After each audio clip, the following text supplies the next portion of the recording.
कितलोय expensive makeup product use केलो तरी तुमचो मेकअप ग्रे पडटा, तुमचो मेकअप केकी जाता वा तुमचो मेकअप फुट्टा. हेजे रिजन हें आसा की तुम्ही करेक्ट स्किन प्रिपरेशन करूं ना, म्हणजे स्किन टायप वायज तुम्ही प्रिपरेशन करूं ना.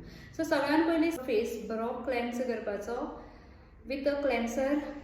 आणि जेन्ना खूब जाणां पळयलां की वेट वायप्सान क्लीन करता, बट वेट वायप्सान कितें जाता की वयले कितें आसा पळय तितलेंच येता, पोर्स क्लीन जायना. सो बेटर तुमी एक पयलीं फेस वॉश तरी करून घेया वा क्लेन्सर यूज करून मागीर वयल्यान वायप लायल्यार जाता.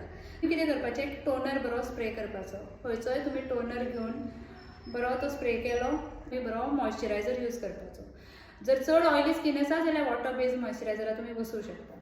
मॉइश्चरायझर लायले उपरांत तुमी प्रायमर लावपाचो बरोसो. प्रायमर आसा तो क्रीम बेज येता, जेल बेज येता आनी सिरम बेज येता. आनी प्रायमर लायले उपरांत तुमचें स्किन प्रिपेर जाली आनी इट्स रेडी फॉर मेकअप.